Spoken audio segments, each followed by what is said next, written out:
اہل بیت نہیں کرتے. خدا کی قسم جیسا سنی اور جیسا قادری، اتاری، نقشبندی، رضوی، چشتی جیسا یہ ذکر اہل بیت کرتا ہے، خدا کی قسم کوئی کاری نہیں سکتا. بولو سبحان اللہ. زہرا پاک دے دردہ صدقہ، پاک نبی دے دردہ صدقہ، کر لفظ قبول اے میرے ہر ورد میں شام سویرے. یا اللہ یا اللہ یا اللہ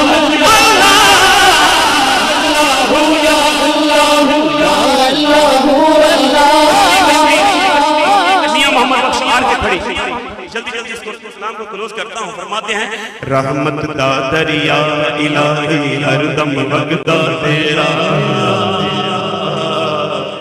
بھئی جنہوں جنہوں ایک کہنا آندا ہے نا ہر بندہ.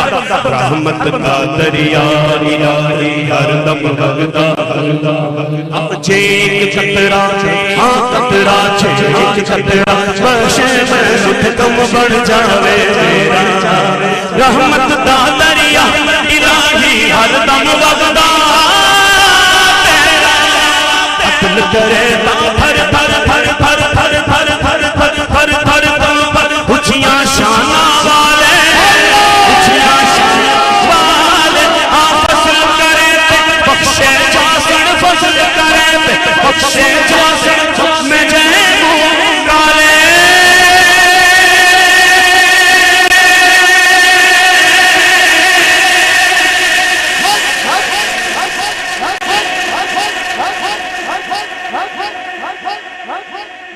کافی لمبا ہو گیا لمبا ہو گیا. بابا بلے شاہ قصوری رحمت اللہ علیہ ان کے شعر پہ ختم کرتے ہیں. وے بلے آسا مرنا ناہی ہو گور پیا گور پیا گور پیا نام مومن وچ مسیطہ نام وچ فرضیاں رے نام مومن وچ مسیطہ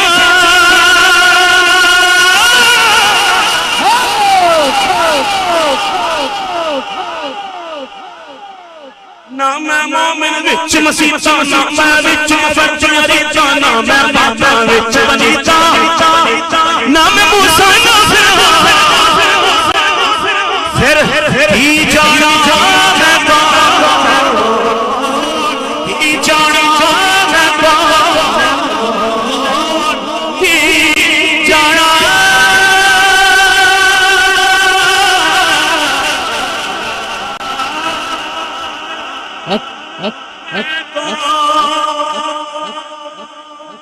میں جہاں بھی جاؤں اس دنیا تیرے میں سنگ یا اللہ.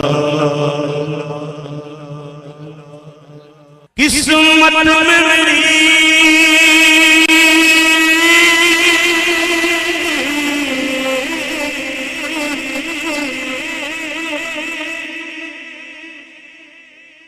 قسمت میں میری چین سے جینا لکھ دے. ڈوبے نہ کبھی میرا سفینہ لکھ دے. اور جنت تو ٹھکانا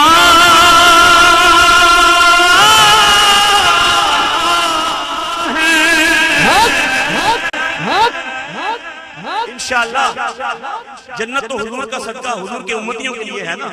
جنت تو ٹھکانا ہے مگر اس دنیا میں کاتب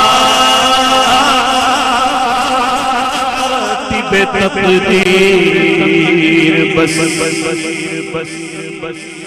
مدینہ لکھ دے. آؤ حضور سے مل کے عرض کرتے ہیں تاجدار حرم تاجدار حرم ہو نگاہ کرم ہو کرم تاجدار حرم نگاہ کرم تاجدار حرم ہو نگاہ کرم ہم غریبوں کے دل بے سر جائیں گے تاجدار حرم تاجدار حرم ہو میرے آقا تاجدار حرم ہو نگاہ کرم ہم غریبوں کے دل بھی سر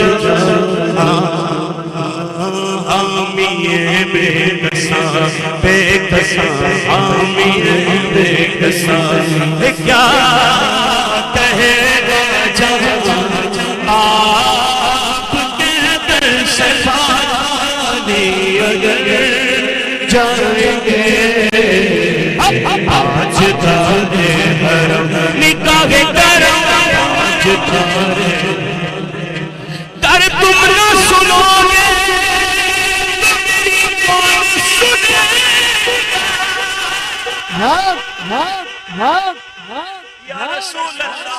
گر تم نہ کرو گے تو کرم کون کرے گا کیونکہ کوئی اپنا نہیں کوئی اپنا نہیں غم کے مارے آپ کے در پہ فریاد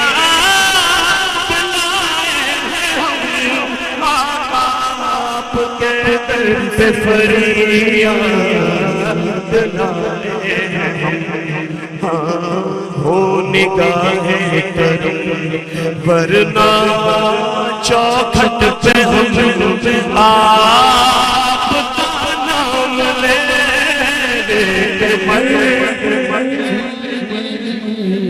اور پھر مرشد فرماتے کہ صبح ہوتی ہے شام ہوتی ہے ارے بس عمر یوں ہی تمام ہوتی ہے اٹھو تار پیبا چلتے ہیں کہ ان کی رحمت دوم ہوتی ہے میں کشو مدینے چلے میں کشو مدینے چلے آؤ مدینے چلے آؤ مدینے چلے آؤ مدینے چلے اسی مہینے چلے چلو مدینے چلے مدینے چلے دکھ درد علم سب چھڑتے ہیں دکھ درد علم سب چھڑتے ہیں حسنین کے سب سے بڑھتے ہیں مدینے چلے آؤ مدینے چلے دکھ درد علم سب چھڑتے ہیں دکھ درد علم سب چھڑتے ہیں شیخین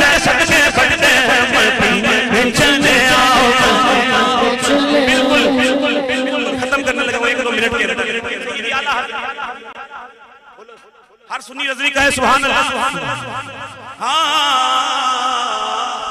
آجیو آؤ شہنشاہ کا روزہ دیکھو وہ کعبہ تو دیکھ چکے اب کعبے کا کعبہ دیکھو ارے غور سے سن کو رضا کعبے سے یہ آتی ہے صدا کیا میری آنکھوں سے میرے پیارے کا روزہ دیکھو مدینے چلے آؤ مدینے چلے مدینے چلے مدینے چلے مدینے چلے مدینے چلے مدینے چلے مدینے چلے آؤ مدینے چلے آؤ کسی صورت یہاں پر اب ہمارا جی نہیں لگتا ہمیں بعد صبا لے جاؤ اڑا کر ان کے اونچے میں کسو مدینے چشم ساقی کوثر سے پینے چلے یاد رکھو اگر اٹھ گئی ایک نظر وہ جتنے خالی ہے سب جان بھرنے جائیں